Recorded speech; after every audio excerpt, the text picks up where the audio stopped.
देखिए सीआरपीसी में आपका चल 436 बताया गया था। आपका यहाँ से भी क्वेश्चन प्री में बनता है। साधिकार जमानत या जमानती अपराध में जमानत, या आपका पूछा जाता।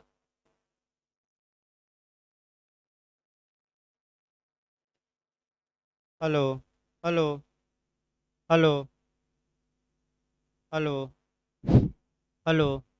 देखिए सीआरपीसी में आपका ये 436 बताया गया था। पिछली बार बिहार में भी इसके पहले जे में पूछा गया था कि अजमानती अपराध से भिन्न अपराधों में जमानत किस धारा के तहत ली जाती है, या जमानती अपराध में जमानत या साधिकार जमानत।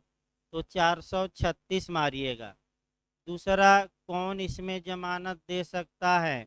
तो एक तो थाने का प्रभारी अधिकारी। तुरंत सीआरपीसी में सुबह भी बताया गया कि थाने का प्रभारी अधिकारी या थाने का भारसाधक अधिकारी सीआरपीसी की धारा 2 ओ में परिभाषित हैं। और वह जो थाने का प्रभारी अधिकारी या थाना प्रभारी है या एसएचओ है या थाने का मुखिया है, वह जमानती अपराध में अभियुक्त को जमानत देने में सक्षम है। और सेक्शन कौन सा था?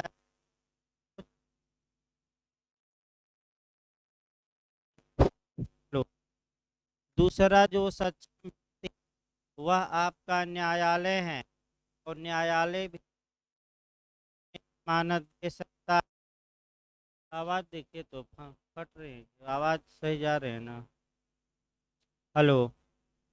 ये दूसरा न्यायालय है। तीसरी बात बताई गई, अगर कोई अभियुक्त है और 1 सप्ताह तक जमानतदार देने में असमर्थ है, जमानतदार मने गारंटर, गारंटर मतलब प्रतिभू देने में असमर्थ हैं, तो अब 2005 में प्रावधान आ गया है कि उसे निर्धन मान लिया जाएगा उसे गरीब माना जाएगा, और गरीब मान से स्वयं के बांड पर बिना जमानतदार के छोड़ दिया जाएगा या उन्मोचित कर दिया जाएगा। खंड 2 काफी महत्वपूर्ण है कि अगर जमानती अपराध का जमानत अभियुक्त पाया था और जमानत की शर्तों का उल्लंघन कर दिया है, तो जमानत निरस्त की जाएगी और निरस्त करके उसे जेल भेजा जाएगा।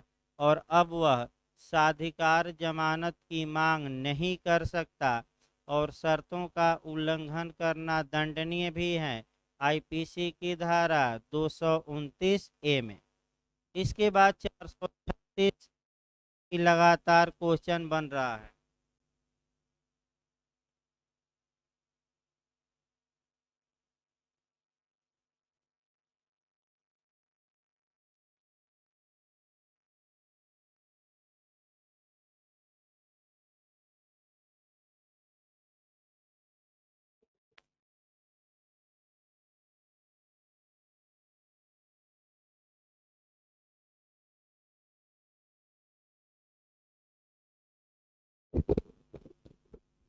हेलो। देखिए 436 ए भी कहा गया। ए जब भी पढ़िए तो आप कम से कम 2-3 धाराएं जरूर पढ़िए और एक केस पढ़ना है। हम बताए थे रूदल शाह बनाम स्टेट ऑफ बिहार का, कि और पहली बार कॉन्स्टिट्यूशनल का कंपसेशन या मूल अधिकार के हनन होने पर प्रतिकर दिलवाया गया राज्य से सुप्रीम कोर्ट द्वारा, तो कॉन्स्टिट्यूशनल डैमेज यानी कि संवैधानिक प्रतिकर की बात आती है, तो के ये रूल का कई बार जेल में भी संविधान में आ चुका है।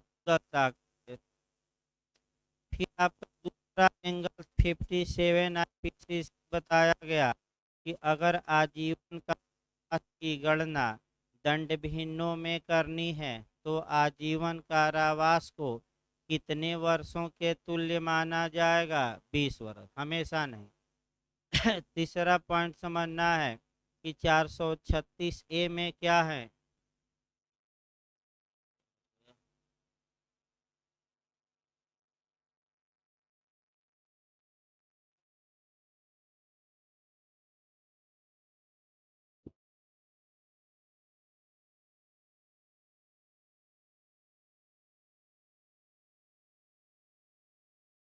अब लाइटें कमज़ोर हैं वोल्टेज, तो क्या किया जाए।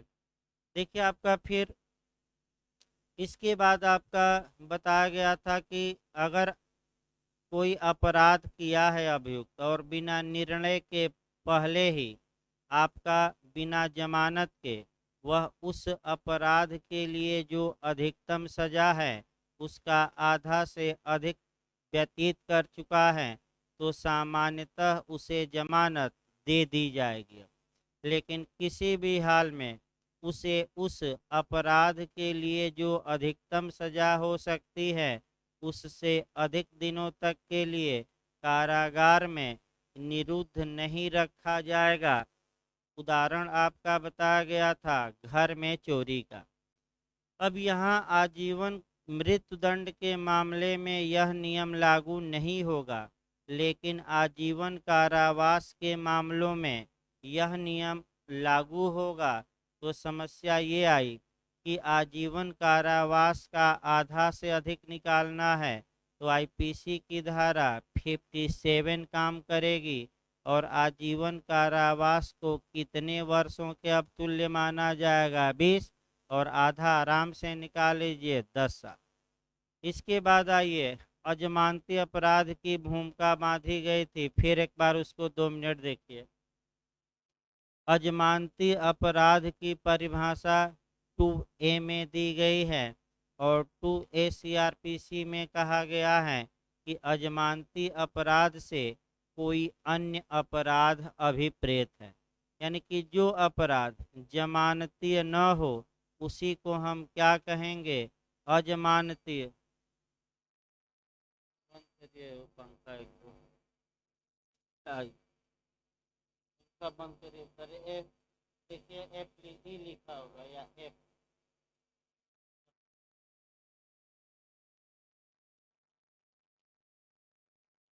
बंद करिए।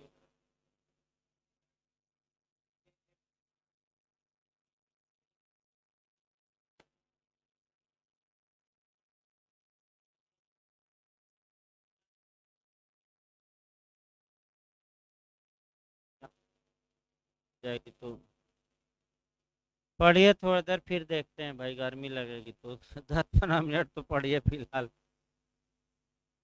देखिए आपका फिर एक बार देखिए, अजमानती अपराध से वह अपराध अभिप्रेत है आपका जो जमानती न हो, यानी कि आपका ऐसे अपराध जो जमानती न हो उन्हीं को अजमानती अपराध कहा जाएगा। अजमानती अपराध में जमानत देना न्यायालय का विवेक होता है, चाहे तो न्यायालय जमानत दे या जमानत देने से इनकार कर दे। जमानती अजमानती अपराध में जमानत गिरफ्तारी के पहले भी मांगी जा सकती है और गिरफ्तारी के बाद भी। ये भी पूछ सकता है, गिरफ्तारी के पहले मांगते हैं तो जो सेक्शन काम करेगा 438, और गिरफ्तारी के बाद मांगते हैं तो 437 और 439। कोई दिक्कत हो तो भाई बंद किया जाए थोड़ा देर, क्या किया जाए। देखिए तो 5 मिनट देखिए, घर में तो बहुत क्या किया जाए, रोज कुछ ना कुछ। देखिए थोड़ा देर चलते हैं, फिर आपका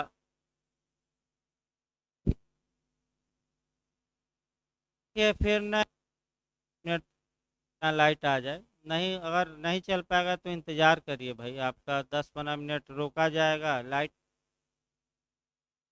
वैसे हम तो चल ही रहा है, अब दिक्कत है कि भाई अब इसके लिए भी व्यवस्था की जाए अलग से, क्योंकि अब बैटरी वो भी नहीं काम कर रही है ज़्यादा। भाई किया जाए कुछ। देखिए आप, नहीं सिस्टम के लिए तो अलग पूरा हो गया, वो ला के वो बंद, अब 2 घंटा 3 घंटा चल जाएगा ऑनलाइन, लेकिन ऑफलाइन में ही अभी दिक्कत है। देखिए फिर एक बार, तो अजमानती अपराध में जो जमानत मिलेगी वह गिरफ्तारी से पहले भी मांगी जा सकती है, 438, और गिरफ्तारी के बाद भी। तो कौन जमानत दे सकता है कि धारा में ज़्यादातर यही प्री में 90% चांस है पूछा 437 पूछे तो आपका पुलिस अधिकारी और मजिस्ट्रेट हैं। 439 में हाई कोर्ट और सत्र न्यायालय की जमानत देने या निरस्त करने दोनों की विशेष शक्ति दी गई है। और 438 में आपका अग्रिम जमानत ये दो न्यायालय दे सकते हैं, ये भी पूछा जाता है, एक हाई कोर्ट और एक कोर्ट ऑफ सेशन। अब 400 में देखिए 437 पूरा नहीं पढ़ी जाती, यानी कि आपका प्री के लिए 437 पूरा मुश्किल है पढ़ाना। इसमें जो क्लाज वाइज पूछा जाता है वहीं क्लाज वाइज पूछ आपका पढ़ना है। खास तौर पे एक तो जमानत का निरस्तीकरण पूछा जाता है, दूसरा जमानत देते समय शर्तें लगाई जा सकती हैं कि नहीं, उस खंड को जरूर याद रखिए। निकाल लीजिए भाई 436 आपका। 437 देखिए आपका पहला खंड, जब कोई व्यक्ति जिस पर अजमानती अपराध का अभियोग है या जिस पर संदेह है कि उसने अजमानती अपराध किया है, पुलिस थाने के बाहर साधक अधिकारी द्वारा वारंट के बिना गिरफ्तार या बंदी बनाया जाता है या उच्च न्यायालय या सत्र न्यायालय से भिन्न न्यायालय के समक्ष हाजिर होता है या लाया जाता है। तो कई लोग यही नहीं कि इसमें कौन न्यायालय है। स्पष्ट देखिए लिखा है कि उच्च न्यायालय या सत्र न्यायालय से भिन्न न्यायालय के समक्ष या तो हाजिर होता है या लाया जाता है। यानी कि 437 में न तो कोर्ट ऑफ सेशन जमानत देता है न ही हाई कोर्ट, इससे भिन्न न्यायालय देते हैं। यानी कि कौन न्यायालय हो गए, मजिस्ट्रेट। स्पष्ट देखिए आपका घुमावदार लिखा है, किस न्यायालय से भिन्न न्यायालय में, तो कौन कौन न्यायालय से भिन्न न्यायालय में, तो कोर्ट ऑफ सेशन और दूसरा कौन है, हाई कोर्ट। तो 437 में पहला क्वेश्चन बनता है कि जमानत कौन दे सकता है, तो थाने का साधक अधिकारी, और दूसरा कौन दे सकता है, आपका मजिस्ट्रेट। अब तो उसे जमानत पर छोड़ा जा सकता है, किंतु लगा है, किंतु कम पूछा जाता है। इसके बाद आपका जो खंड आप पढ़ेंगे वह खंड 3 पढ़ेंगे। तीसरा भी काफ़ी महत्वपूर्ण है, आपका ये पूछा जा सकता है कि क्या देते समय लगाई जा सकती हैं कि नहीं, तो आपका जवाब रहेगा कि जमानत देते समय शर्तें लगाई जा सकती हैं। उन शर्तों का उल्लेख 437 के किस क्लाज में किया गया है, 3 में। और अगर कोई अभियुक्त इन शर्तों का उल्लंघन करता है तो एक तो जमानत निरस्त होगी और दूसरा वह दंड का भागी होगा। आईपीसी की धारा फिर वही याद रखना है, कौन सा, 229A। तो तीसरा खंड महत्वपूर्ण है, जमानत देते समय क्या शर्तों की अधिरोपित करना। इसके बाद आपका जो पूछा जाता है वह पूछा जाता है जमानत का निरस्तीकरण, यानी कि क्या जमानत निरस्त की जा सकती है कि नहीं। तो आपका खंड 5 याद रखना है, और खंड 5 भी काफ़ी महत्वपूर्ण है कि जमानत का निरस्तीकरण की बात, यानी कि न्यायालय जमानत देने के बाद भी चाहे तो मजिस्ट्रेट जमानत निरस्त कर सकता है, और किस क्लाज के तहत कर सकता है, 5 के। तो बस एक लाइन याद रखिए, जमानत की शर्तों का उल्लंघन करने पर जमानत कैंसिल करके जेल भेजना, ये किस क्लाज में है, 5 में। 6 में भी पूछा जाता है, और 6 में जो पूछा जाता है वह आपका कह सकते हैं कि फिर एक बार देखिए 6, यह द्वारा विचारणीय किसी मामले में ऐसे व्यक्ति का विचारण जो किसी अजमानती अपराध का अभियुक्त है, उस मामले में साक्ष्य देने के लिए नियत प्रथम तारीख से 60 दिन की अवधि के भीतर पूरा नहीं हो जाता, तो यदि ऐसा व्यक्ति उस संपूर्ण अवधि के दौरान जेल में है, तब तब उसे कारण दिखा के मजिस्ट्रेट क्या कर सकते हैं, जमानत पर छोड़ सकते हैं। यानी कि साक्ष्य लेना मजिस्ट्रेट ने प्रारंभ किया था। अभियुक्त 60 दिन में साक्ष्य पूरा हो नहीं पाया और उस समय अभियुक्त कहाँ रहा, लगातार जेल में, तो मजिस्ट्रेट चाहे तो उसे क्या दे सकता है, जमानत। बाध्य नहीं है, कारण दर्शा कर जमानत पर क्या कर सकता है, छोड़ सकता है। भाई देखिए, थोड़ा इंतजार करिए भाई, क्योंकि पसीना एकदम भीगता जा रहा है आदमी, कोई उपाय नहीं है। भाई जाइएगा ना, लाइट आए आज चलेगा, इंतजार करिए, क्योंकि भाई इस आँख पर ही रहेगा पसीना पोंछने पर।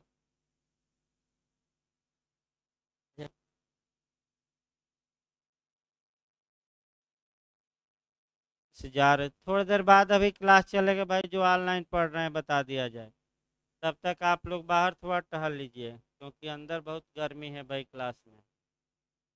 कोई उपाय नहीं है, भीग जाएगा आदमी, तबीयत खराब हो जाएगी।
आइए भाई, शुरू किया जाए क्लास।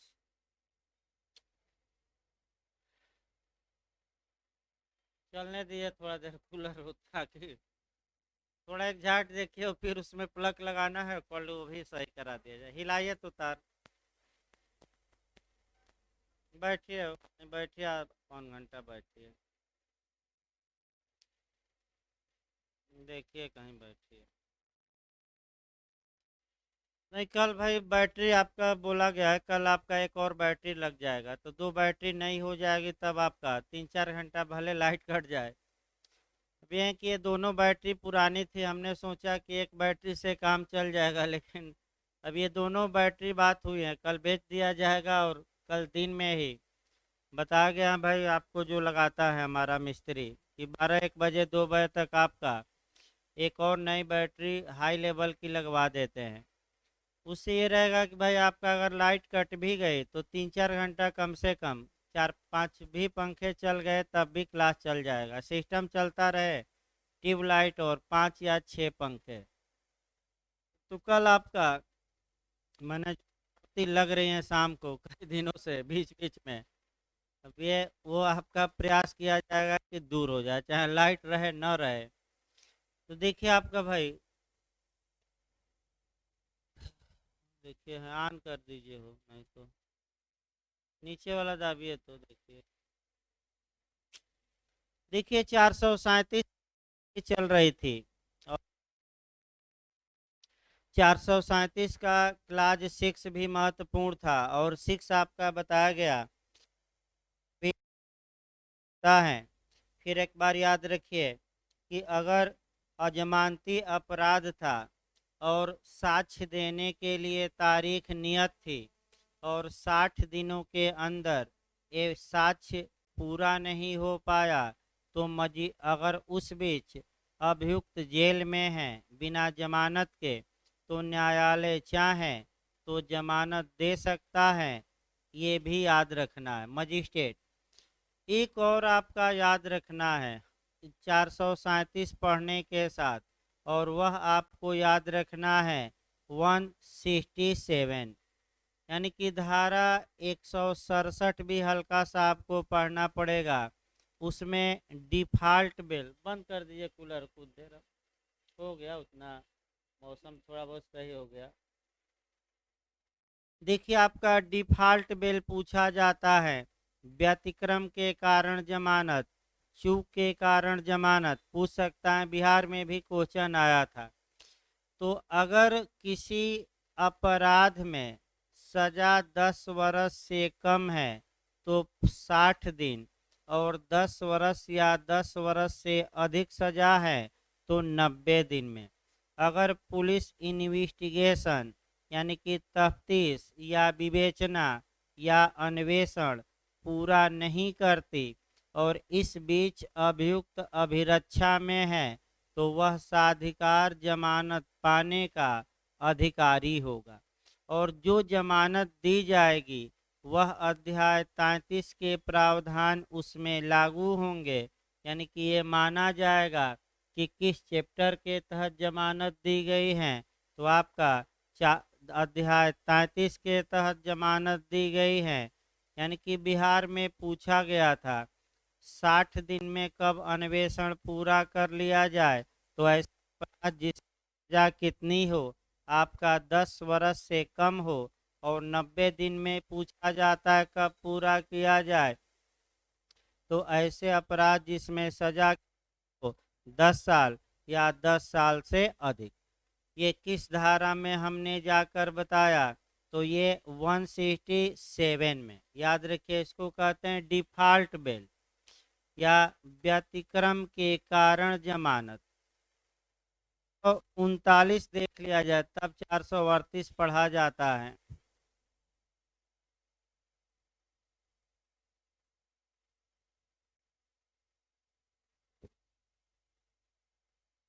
Hello, hello.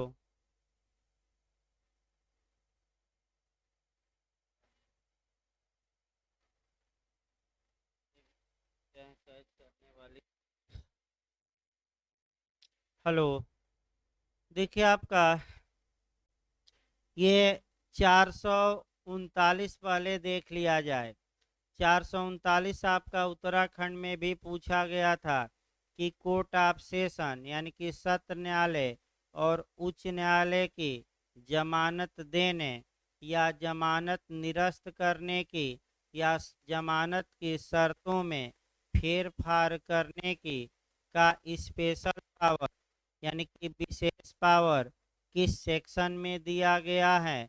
तो 439। फिर एक बार याद रखिए, आपका 437 में आपने देखा कि अजमानती अपराध में हाई कोर्ट और कोर्ट ऑफ सेशन के अलावा जो न्यायालय थे यानी कि मजिस्ट्रेट के न्यायालय वह जमानत देते थे, लेकिन 439 में आपका जमानत देने या जमानत को कैंसिल।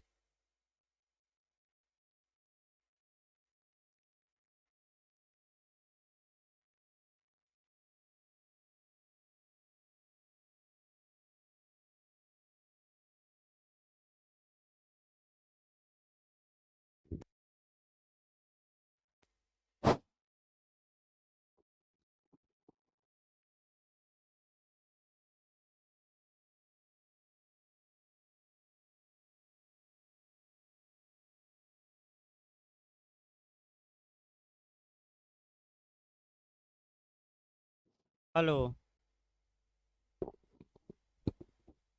हेलो, देखिए आपका जो ये 439 है आपका पूछा ये गया है कि सत्र न्यायालय या हाई कोर्ट की जमानत देने का स्पेशल पावर या जमानत निरस्त करने का स्पेशल पावर किस सेक्शन में दिया गया है। तो 439 मारेंगे। जो उत्तराखंड में क्वेश्चन बना, एक उदाहरण से पहले समझिए और पहले एक उदाहरण देखा जाए और वह उदाहरण जो है आपका देखा जाए। मान लीजिए मजिस्ट्रेट ने एक अभियुक्त को जमानत दे दिया, तो सत्र न्यायालय को 439 में पावर है कि वह मजिस्ट्रेट द्वारा दिए गए जमानत को निरस्त भी कर सकता है और कोर्ट ऑफ सेशन बरकरार भी रख सकता है या शर्तों को घटा सकता है या शर्तों को बढ़ा सकता है। ये स्पेशल पावर है। किस सेक्शन में ये पावर है? 439। अब कोर्ट ऑफ सेशन ने जमानत नहीं दिया, तो आप जमानत की मांग कहाँ जाकर कर सकते हैं? High court. या सत्र न्यायालय ने जमानत दे दिया, तो आप जमानत को निरस्त भी करवा सकते हैं। कहाँ जाकर? High court. इसके बाद सुप्रीम कोर्ट का दरवाज़ा खटखटा जाता है। जमानत नहीं मिली तो लास्ट में कहाँ जाते हैं? उच्चतम न्यायालय। तो उच्चतम न्यायालय भी जमानत दे भी सकता है और हाई कोर्ट ने जमानत दे दिया है तो उसे क्या कर सकता है? रद्द भी कर सकता है और जेल भेज सकता है। अब हाई सुप्रीम कोर्ट के लिए तो कोई सेक्शन ही नहीं सीआरपीसी में, तो अनुच्छेद 145 काम करेगा।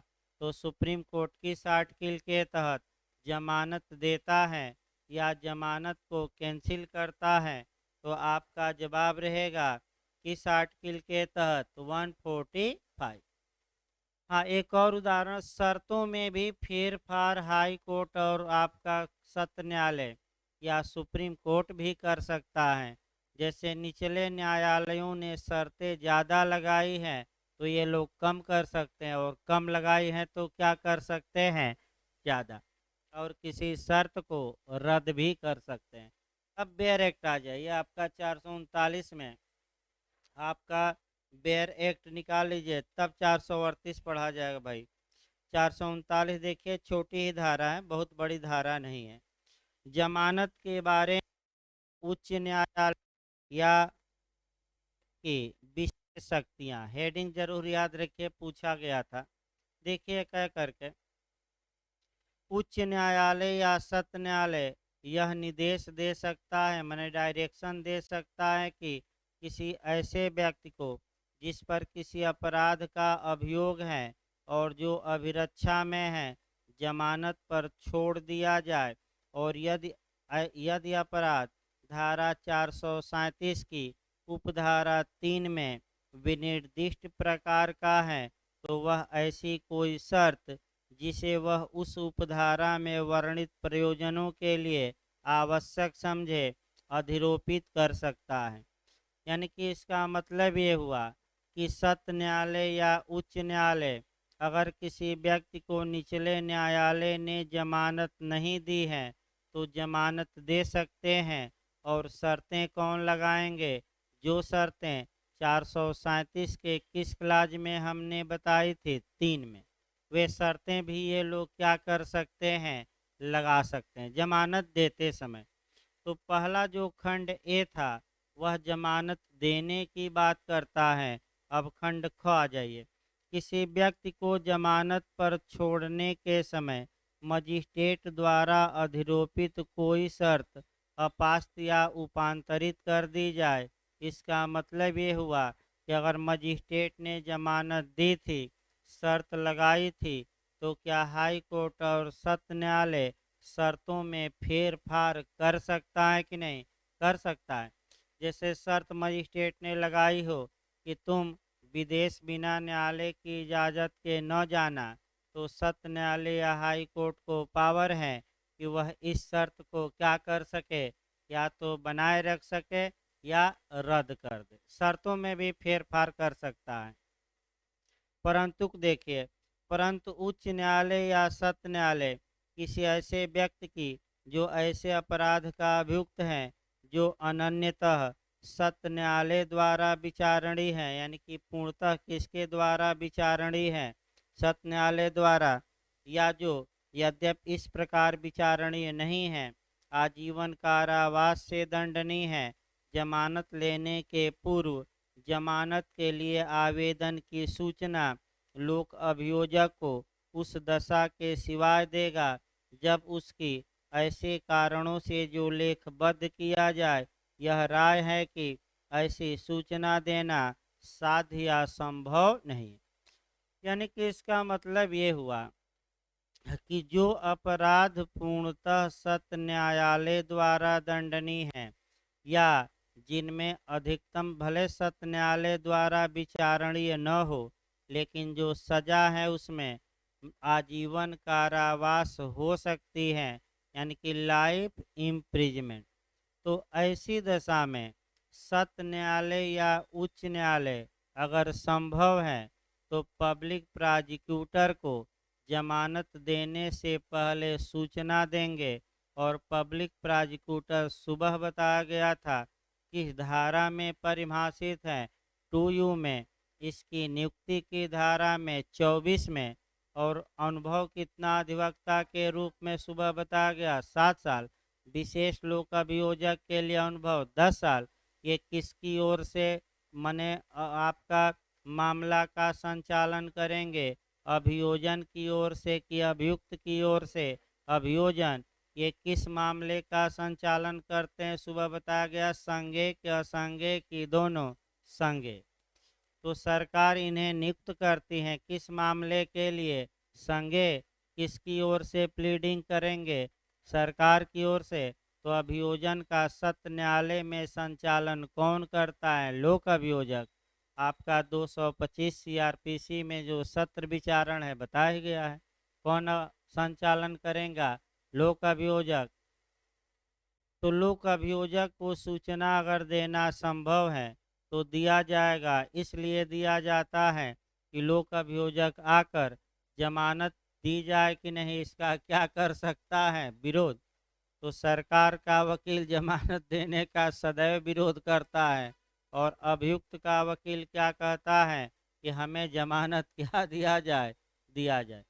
तो पूरा तर्क वितर्क होता है। अब उतना संभव नहीं है बताना, नहीं तो एक एक तर्क संविधान आपका कम से कम 20-25 तर्क मैं बताता, लेकिन समय के अभाव के कारण फिर भविष्य में बताया जाएगा, क्योंकि 20-25 तर्कों को बताया जाता है रेगुलर बैच में, लेकिन समय अभाव के कारण और पनौती भी लग रही है, इसके कारण थोड़ा शार्ट किया गया है भाई पढ़ाने का।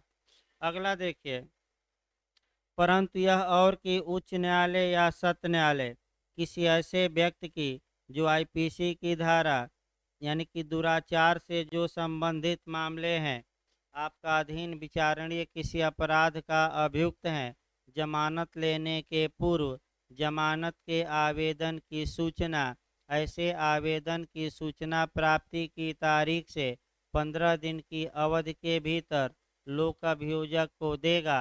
तो बस एक लाइन याद रखना है कि अगर दुराचार का मामला है, बलात्संग का मामला है, अभियुक्त अपनी जमानत के लिए आवेदन दिया है, तो ऐसी कंडीशन में सत्र न्यायालय या उच्च न्यायालय जिसके पास जमानत के लिए एप्लीकेशन दिया गया है, अब नया प्रावधान आ गया है कि ये न्यायालय पब्लिक प्रोसिक्यूटर को, सरकारी वकील को कितने दिन पहले सूचना देंगे? समय अंडरलाइन करिए, 15 दिन।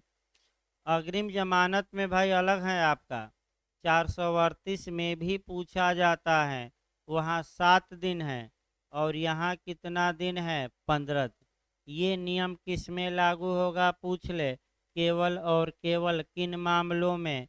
दुराचार के अभियुक्त के मामले में। फिर एक बार अंडरलाइन कर लीजिएगा, बेयर एक्ट में, बेयर एक्ट में ये अंडरलाइन करना है कि अगर कोई दुराचार का एक्यूड है, वह जमानत के लिए एप्लीकेशन न्यायालय में दिया है, तो तुरंत जमानत तो मिलेगी नहीं। कानून ये कहता है कि कम से कम 15 दिन पहले आपका किसको सूचित किया जाएगा? लोक अभियोजक को। इसलिए मौका दिया जाए कि लोक अभियोजक आकर अपनी बात रखें और ऐसे अभियुक्त की जमानत का क्या करेंगे? विरोध। जैसे 1 जनवरी को अभियुक्त जमानत के लिए सत्र न्यायालय में एप्लीकेशन दिया, तो लोक अभियोजक को सूचना दी गई और 15 दिन बाद ही अब जमानत के आवेदन पर क्या की जाएगी? सुनवाई। क्योंकि कम से कम कितना बीच में, कितना दिन पहले सुनवाई के सूचना देना है? 15 दिन। इसको थोड़ा अंडरलाइन कर लीजिए, ऐसा क्वेश्चन आपका बन चुका है जो ये आपका परंतुक बताता है। इसके बाद 1A है कि आईपीसी की धारा 376 की उपधारा 3 इत्यादि में सुनवाई के समय आपका ये भी नहीं पूछा जाता। फिर आपका उच्च न्यायालय या खंड 2 देखिए, 439 का खंड 2 देखिए भाई, उच्च न्यायालय या, ये 2018 में संशोधन हुआ है भाई, देखिए आपका नहीं दिया तो उसको बना लीजिए भाई। देखिए भाई, उसको हम लिखवा देते हैं, बेयर एक्ट पर लिखिए भाई, संशोधन करके आए हैं। ये जो हम प्रावधान बताए 15 दिन का, उसको लिखिए थोड़ा तो भाई, नया बेयर एक्ट ना हो तो लिखिए उसमें। 439(1) का सेकंड परंतुक जोड़ा गया है, सेकंड परंतुक जोड़ा गया है और फिर 1A भी जोड़ा गया है, सेकंड प्रोविजो, उसमें लिख लीजिए, एक लाइन लिखिए, कहीं ऐड कर लीजिए बेयर एक्ट पर ही। ये संशोधन 2018 में किया गया, अलग से लिख लीजिए पन्ना पर या बेयर एक्ट पर, 2018 में किया गया। 21 अप्रैल 2018 से ये लागू किया गया। ये भी क्वेश्चन आ चुका है, डेट याद रखिएगा, किस तारीख को? 21 अप्रैल 2018 क्वेश्चन आ सकता है कि, और कई जगह पूछा है, एक जगह नहीं। इसके बाद आपका लिख लीजिए, दुराचार से संबंधित मामलों में, अपनी भाषा में लिखिए, बेयर की भाषा में नहीं, दुराचार से संबंधित मामलों में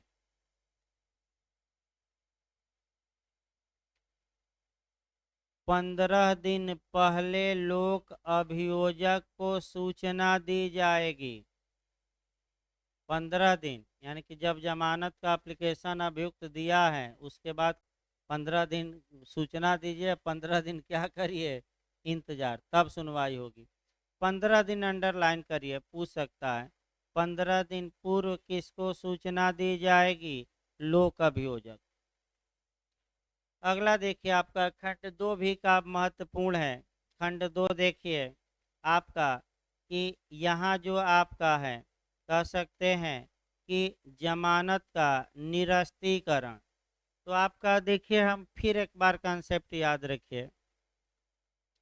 उच्च न्यायालय या सत्र न्यायालय को स्पेशल पावर दिया गया है 439 में। वह जमानत दे भी सकते हैं, तो जमानत को क्या कर सकते हैं, कैंसिल।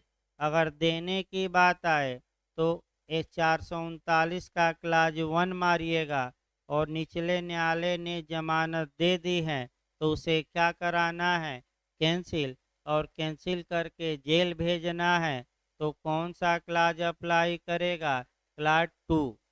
439 का कौन सा खंड हमें पढ़ना है, 2। देखिए, उच्च न्यायालय या सत्र न्यायालय किसी ऐसे व्यक्ति को जिसे इस अध्याय के अधीन जमानत पर छोड़ा जा चुका है गिरफ्तार करने का निर्देश दे सकता है और उसे अभिरक्षा के लिए सुपुर्द कर सकता है। तो यही तो हुआ कि निचले न्यायालयों ने जिनको जमानत दी है उनको गिरफ्तार करने का कौन आदेश दे सकते हैं, स्पेशल पावर है कोर्ट ऑफ सेशन या हाई कोर्ट। और कहाँ भेज सकते हैं, जेल। इसी को हम एक लाइन में कहते हैं जमानत का निरस्तीकरण, यानी कि जमानत का कैंसिलेशन करा दीजिए। तो एक उदाहरण देखिए, मान लीजिए कि किसी अभियुक्त को सत्र न्यायालय ने जमानत दे दी, तो जमानत को कैंसिल कराने के लिए 439 के क्लाज 2 के तहत आप हाई कोर्ट में आवेदन दे सकते हैं और हाई कोर्ट चाहें तो ऐसी जमानत को क्या कर सकता है, कैंसिल। किस धारा में पावर है, 439 के किस धारा में, नहीं किस क्लाज में, 2 में। अब आ जाइए 400 आपका 37 ए हल्का सा देख लिया जाए, जब 438 देखा जाए। 437 से भाई एक लाइन केवल देख लिया जाए, एक बार प्री में पूछा गया है, ज़्यादा नहीं पढ़ना है। 437 ए कैपिटल ए, अभियुक्त को उच्चतर अपील न्यायालय के समक्ष उपसंजात होने की अपेक्षा करने के लिए जमानत दी जाती है। तो आपका किस धारा में प्रावधान कर दिया गया है, 437 के किस में, ए में। आपका और कुछ आपका, हाँ अब ये है कि भाई कितने दिन तक ये बांड प्रवृत्त रहेगा। तो लास्ट लाइन 6 माह है वो अंडरलाइन कर लीजिए, वैसे कम चांस रहता है पूछने का। हेडिंग आपका एक दो बार पूछी है कई राज्यों में, जो मुख्य रूप से आपका पूछा जाता है 438। अब यहाँ देखिए पहले भूमिका, तब आपका अंदर से भी पढ़ना है। जिस प्रकार आपने 2018 का संशोधन 439 में देखा और दुराचार के मामलों में देखा, अब उसी प्रकार से यहाँ भी 15 दिन का उसमें समय था। उसी प्रकार आपका जो 438 आएगी, इसमें भी कुछ बातें आपको समय पूछा जाता है। और समय कैसे पूछा जाता है ये देखिए, लेकिन सबसे पहले आपका कंसेप्ट बनाइए। जहाँ तक अजमानती अपराध की बात है, अजमानती अपराध में जमानत गिरफ्तारी के पश्चात भी मांगी जा सकती है और गिरफ्तारी के पूर्व भी। गिरफ्तारी के पश्चात के लिए सेक्शन लागू होगा 437। मजिस्ट्रेट और थाने का भार साधक अधिकारी जमानत दे सकता है। और आपका गिरफ्तारी के पूर्व में 439 लागू होगा, जहां कोर्ट ऑफ सेशन या हाई कोर्ट या तो हाँ 439 439, वही तो है, सही तो है। हाँ किस में, नहीं गिरफ्तारी के पश्चात अभी चल रहे हैं भाई। फिर एक बार देखिए, गिरफ्तारी के पश्चात अभी चल रहे हैं, पूर्व नहीं।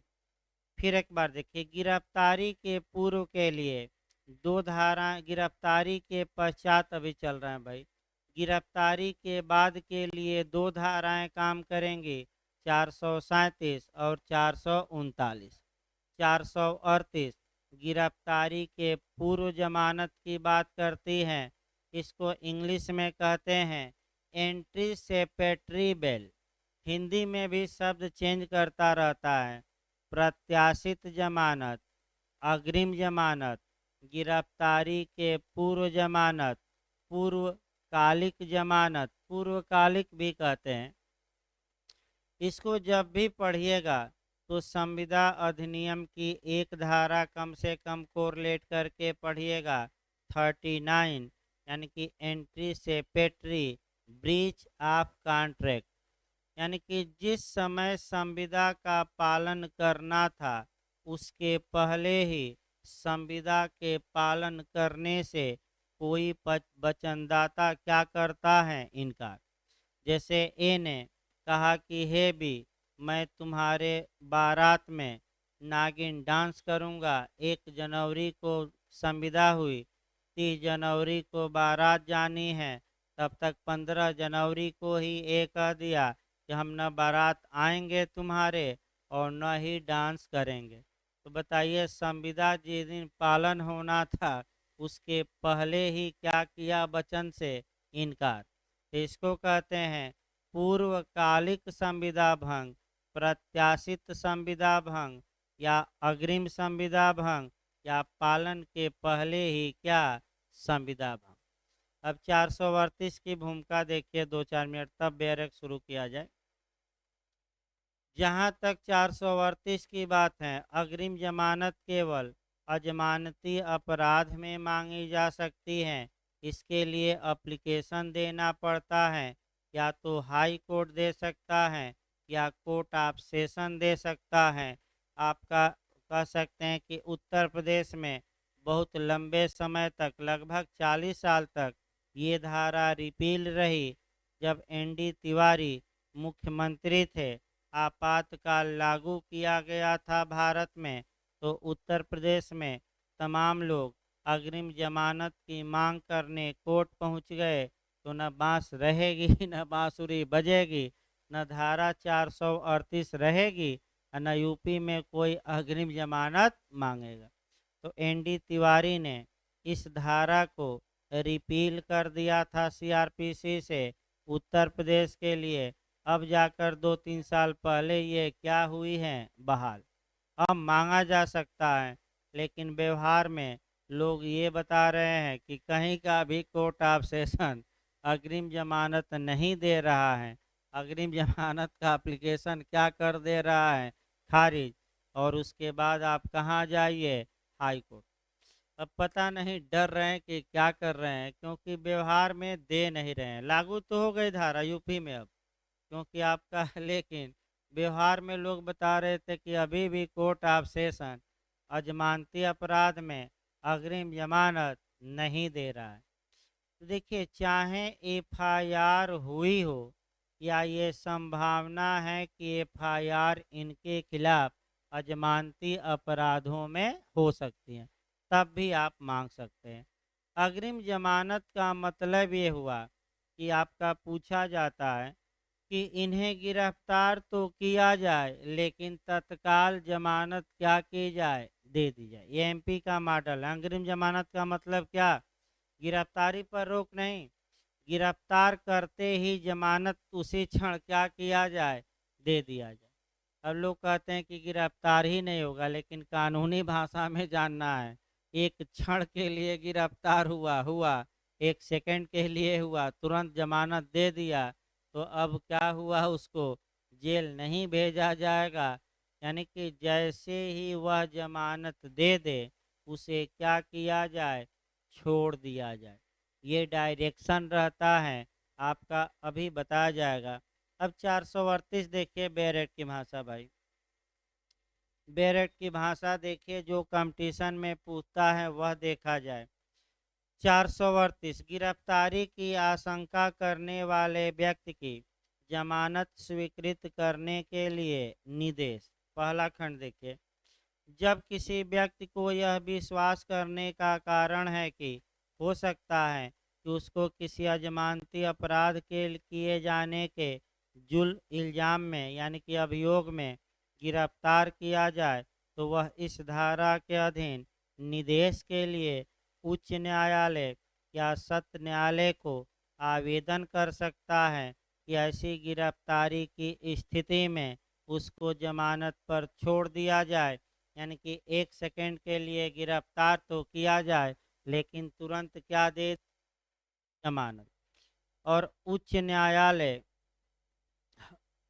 अ, और उच्च न्यायालय अन्य बातों के साथ निम्नलिखित बातों को ध्यान में रखते हुए, अर्थात अभियोग की प्रकृति और गंभीरता को, उसका पूर्ववर्ती आचरण, कहीं भागने के लिए तो नहीं मने मांग रहा जमानत, या ये है कि इसे गिरफ्तार करके इसको क्षति पहुंचाने का इरादा तो नहीं है आपका अभियोजन का या पुलिस का, या अपमान करने के लिए तो अभियोग नहीं लगाया गया है।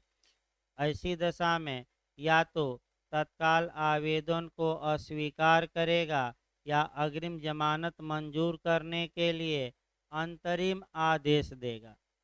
यानी कि अस्थाई नहीं, इंटरिम, यानी कि आपका, यानी कि कोर्ट ऑफ सेशन या हाई कोर्ट या तो आवेदन खारिज कर दे, या दूसरा है कि आवेदन मंजूर कर लें और अग्रिम आपका अभी अंतरिम अग्रिम जमानत क्या करें, दे दे। एक लाइन और देखिए, जब तक अग्रिम जमानत का कोई इंटरिम आर्डर या फाइनल आर्डर न आ जाए, तब तक अभियुक्त को आपका या संदेह जो व्यक्ति संदेहास्पद है उसको छुप कर रहना चाहिए। मैं फिर बता दूं, वह छुपा रहे।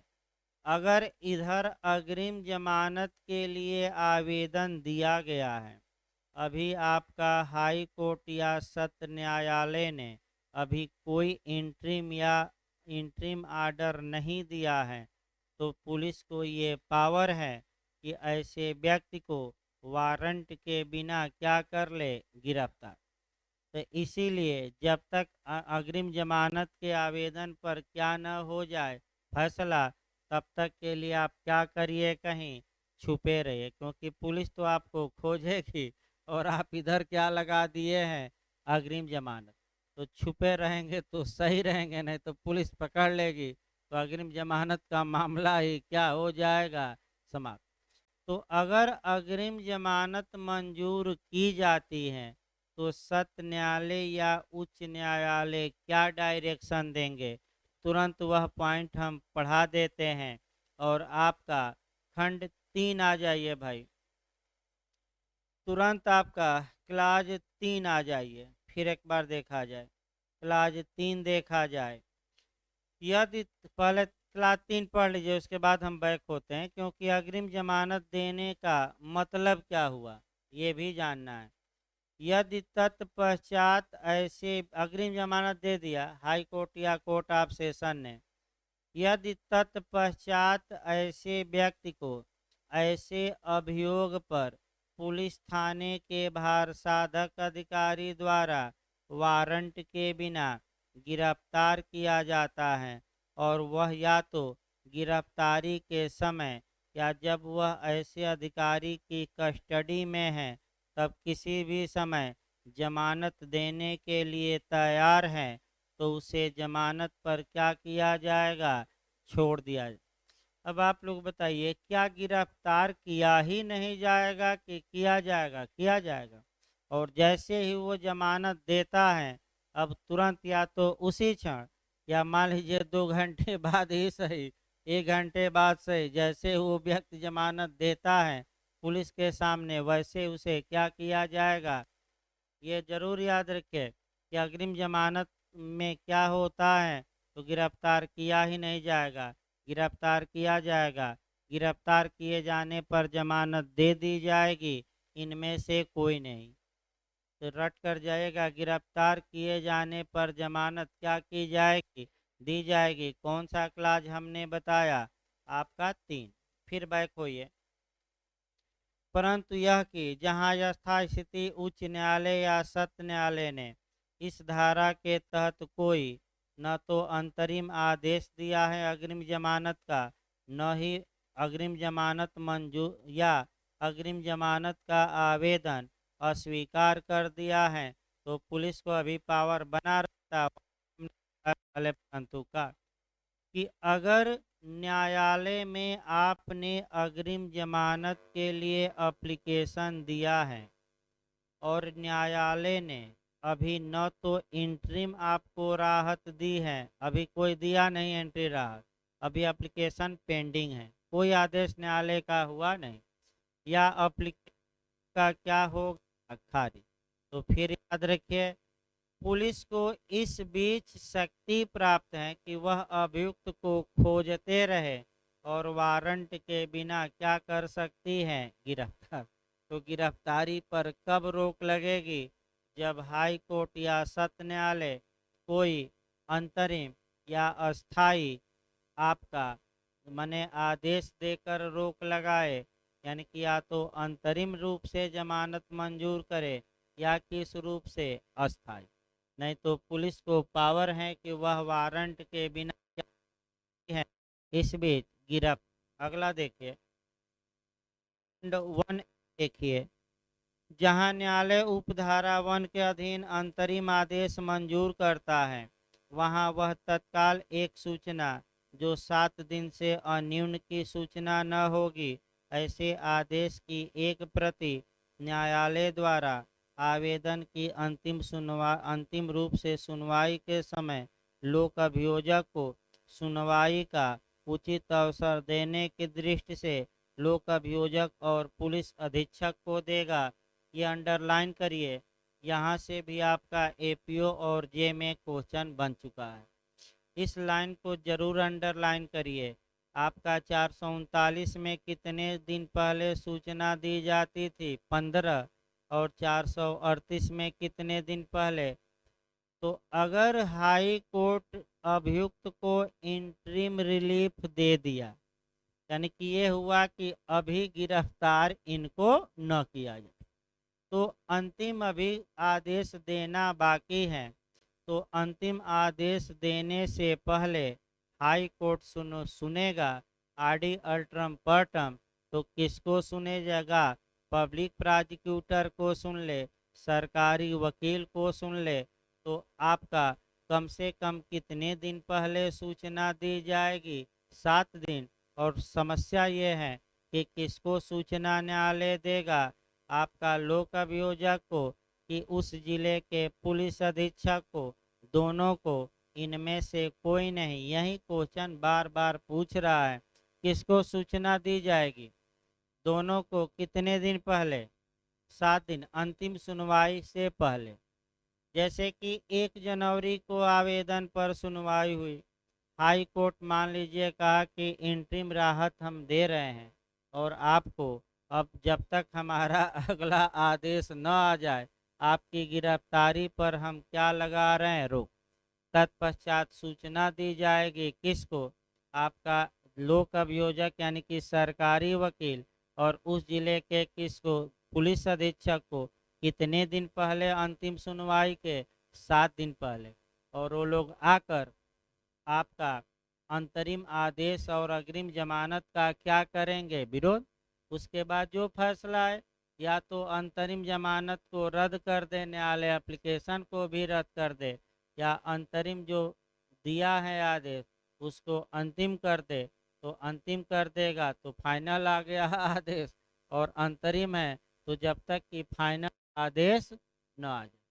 तो 7 दिन वाला नियम फिर हम बता रहे हैं, 7 दिन आपका पहले सूचना दी जाएगी किसको, ये पूछा जाता है, अंडरलाइन कर लीजिएगा बैरक पर, लोक अभियोजक और किसको, आपका एसपी को। खंड 1 बी देखिए, अग्रिम जमानत चाहने वाले आवेदक की उपस्थिति यदि लोक अभियोजक द्वारा इसके लिए दिए गए आवेदन पर न्यायालय का यह विचार करता है कि न्याय हित में ऐसी आवश्यक है उपस्थिति, तो न्यायालय कह सकता है कि अंतिम सुनवाई होते समय ऐसा व्यक्ति जो अग्रिम जमानत की मांग करता है क्या करे कोर्ट में हाजिर।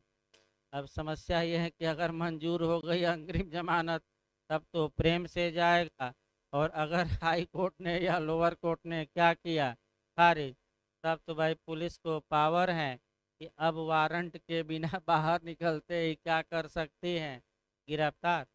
तो बाध्यकारी न्यायालय चाहें तो लोक अभियोजक की मांग किए जाने पर आपका जो व्यक्ति अग्रिम जमानत मांगा है ये कह सकता है कि जिस दिन फाइनल सुनवाई हो तुम क्या करना कोर्ट में, हाजिर। हाजिर रहना कह सकता है कोर्ट भाई, या हाजिर से छूट भी दे सकता है, बाध्यकारी नहीं। इसके बाद खंड दो आपका पढ़ना नहीं है। खंड दो में ये है कि अग्रिम जमानत देते समय न्यायालय ऐसे व्यक्ति पर शर्त लगा सकता है। तो फिर एक बार आइए, 437 में आपका सामान्य जमानत देते समय किस धारा के तहत किस खंड के तहत प्रावधान था कि शर्त लगाई जा सकती है, 3। और अग्रिम जमानत देते समय शर्त लगाई जा सकती है, कौन सा खंड है, 2। अब क्या क्या शर्त लगाई जा सकती है कि जब जब पुलिस बुलाए हाजिर होना, पुलिस के प्रश्नों का जवाब देना कि न देना, देना, आपका पुलिस के जवाब देना। इसके बाद किसी गवाह को धमकाना न, साक्ष्य को मिटाना न, साक्ष्य से छेड़छाड़ न करना, और बिना न्यायालय की पूर्व अनुज्ञा से भारत छोड़कर भागना न। और खंड 3 वाली जो 437 में शर्तें हैं वो भी, यानी कि बिना अनुज्ञा के कहाँ न भाग जाना, भारत छोड़कर इत्यादि। खंड 3 बता ही दिया गया। इसके बाद आपका खंड 3 में एक पॉइंट और था कि अगर मजिस्ट्रेट को लगता है कि भाई आपका माने वारंट गिरफ्तारी का जारी किया जाना चाहिए और सत्र न्यायालय या हाई कोर्ट ने तो अब अग्रिम जमानत दे दी है, तो बताइए कौन सा वारंट अब जारी किया जाएगा, बेलेबुल की नॉन बेलेबुल, जमानती वारंट की अजमानती, जमानती। तो जमानती वारंट किस धारा में है, 71 में कि 72 में है, 71। सीआरपीसी की धारा याद रखिए कौन सी, 71। इसके बाद लास्ट में आ जाइए खंड 4। इस धारा की कोई बात आईपीसी की धारा 376 की उपधारा 3, 376 ए बी, 376 घ क इत्यादि के अधीन अपराध किए जाने के अभियोग पर किसी व्यक्ति की गिरफ्तारी की दशा में लागू नहीं होगी। यानी कि अब कुछ दुराचार के मामले हैं, उन सभी नहीं, कुछ ही धाराएं लिखी गई हैं। जो धाराएं ये 2018 में जोड़ा गया भाई, फिर याद रखिए, ये जो खंड 4 हम बता रहे हैं, फिर पुराने लोग जो उनका बेयर एक्ट हो बदलाव कर लें, ये जोड़ा गया 2018 में।